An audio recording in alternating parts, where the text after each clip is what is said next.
அடியேன் ராமானுஜதாசன். அனைவருக்கும் வணக்கம். இன்னைக்கு நம்ம ஆண்டாளோட நாச்சியார் திருமொழியில 11வது திருப்பதிகத்தை பார்க்கலாமா? எம்பெருமான் வாக்கு மாற மாட்டான், நம்மை ரட்சிப்பான், அது தப்பினாலும் நாம பெரியாழ்வாரோட திருமகள், அதற்காகவாது நம்மை கைகொள்வான் அப்படின்னு உறுதியா இருந்தா. அப்படி இருந்தும் அவன் வராம போகவே பீஷ்மர் எப்படி அர்ஜுனனோட அம்புகளால வீழ்த்தப்பட்டு அம்பு படுக்கையில இருந்தாரோ அதே போல எம்பெருமானை நினைவூட்டக்கூடிய பொருள்களால துன்பப்பட்டு மிகவும் நலிந்த நிலையில இருக்கா. அதை கண்ட தாய்மார்கள், தோழிமார்கள் எல்லாரும் அவளை சுத்தி நின்னுண்டு அவளை தேத்துறா. அவர்களிடத்துல இவள் அவன் வருவான்னு உறுதியா இருந்தேன். என்னோட நிலையை இப்படி ஆகிவிட்டதே, இந்த நிலையில அவன் வரவில்லையே, அவன் தன்னைய பார்த்தீங்களா என்று மிகவும் வருத்தமா சொல்றார். என்னை போன்ற சில பெண்களுக்கும் அவன் முன்பு இப்படி உதவியா இருந்திருக்கான். என்னை இப்படி வந்து கைகொள்வான்னு பார்த்தேன், ஆனா வரல அப்படின்னு தன்னுடைய வருத்தத்தை சொல்றார். தாம் முகக்கும் தம் கையில் சங்கமே போலவோ யா முகக்கும் எம் கையில் சங்கமும் ஏந்திழையீர் தீமுகத்து நாகனமே சேரும் திருவரங்கர் ஆமுகத்தே நோக்காரால் அம்மனே அம்மனே. ஆபரணங்களை அணிந்துள்ள பெண்களே, நான் உகந்து அணிந்திருக்கும் என் கைவளைகள் தான் உகந்து வைத்திருக்கும் சங்குக்கு ஒப்பாகாதோ? கொடிய முகங்களை உடைய ஆதிசேஷனாகிற படுக்கையின் மேலே சயனித்திருக்கும் திருவரங்கநாதர் என்னுடைய முகத்தை பார்க்கவில்லையே, நான் என் செய்வேன்? பாவியாகி போனேனே. எழிலுடைய அம்மனை மேல் என் அரங்கத்து இன்னமுதர் குழலழகர் வாயழகர் கண்ணழகர் கொப்பூழில் எழில்கமல பூவழகர் எம்மானார் என்னுடைய கடல் வலையை தாமும் கடல் வலையே ஆக்கினரே. அழகிய தாய்மார்களே, திருவரங்கத்தில் சேவை சாதிக்கின்ற என்னுடைய இனிய அமுதம் போன்றவராய், அழகிய திருக்குழல் கற்றையை உடையவராய், அழகிய திருவதரத்தை உடையவராய், அழகிய திருக்கண்களை உடையவராய், திருநாபியில் உண்டான தாமரை பூவாலே அழகு பெற்றவராய், எனக்கு சுவாமியான அழகிய மணவாளர் என்னுடைய கழலாத கைவலையை அவர்தாம் கழன்று விழுகின்ற வலையாக ஆக்கினாரே. பூங்கோதும் சூழ்ந்த புவனையும் விண்ணுலகும் ஆங்கு ஆதும் சோராமே ஆள்கின்ற எம்பெருமான் செங்கோலுடைய திருவரங்கச் செல்வனார் எங்கோல் வளையால் இடர் தீர்வர் ஆகாதே. அலை வீசுகின்ற கடலாலே சூழப்பட்ட இந்த பூலோகமும் பரமபதமும் அங்கு சிறிதும் குறைவுபடாதபடி ஆள்கின்ற எம் சுவாமியாய் செங்கோல் செலுத்துகின்ற வல்லவராய் கோயில் என்று அழைக்கப்படும் திருவரங்கத்திலே சயனத்திற்கும் ஸ்ரீமான் என்னுடைய கைவளையாலே தம்முடைய குறை தீர்த்து கொள்வாரோ? மச்ச அணி மாட மதிலரங்கர் வாமனனார் பச்சை பசுந்தேவர் தாம் பண்டு நீர் ஏற்ற பிச்சை குறையாகி என்னுடைய பெய்வலை மே ஈச்சை உடையவரில் இத்திருவே போதாரே.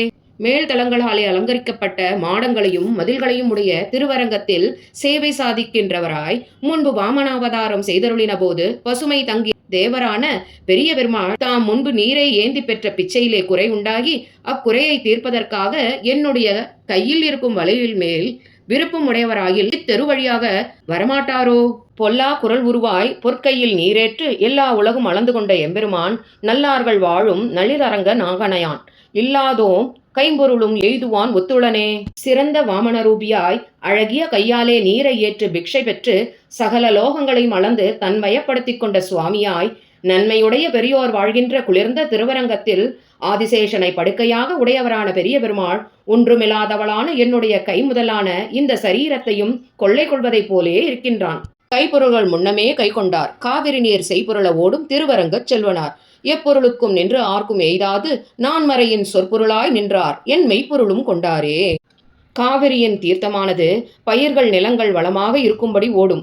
திருவரங்கத்தில் எழுந்தருளியுள்ள ஸ்ரீமானாயும் எத்தனையேனும் தாழ்ந்தவர்களுக்கும் எளியவனாய் நின்று எத்தனையேனும் உயர்ந்தவர்களுக்கும் கைவிடாமல் இருப்பவனும் 4 வேதங்களில் உள்ள சொற்களுக்கும் அர்த்தமாய் நிற்பவருமான பெரிய பெருமாள் முன்பே கையில் உள்ள பொருள்களை எல்லாம் கொள்ளை கொண்ட பின்பு இப்பொழுது எனது உடலையும் கொள்ளை கொண்டார். உண்ணாது உறங்காது ஒளிகடலை ஊடறுத்து பெண்ணாக்கை யாப்புண்டு தாம் உற்ற பேதியெல்லாம் தின்னார் மதில் சூழ் திருவரங்கச் செல்வனார் எண்ணாதே தம்முடைய நன்மைகளே எண்ணுவரே.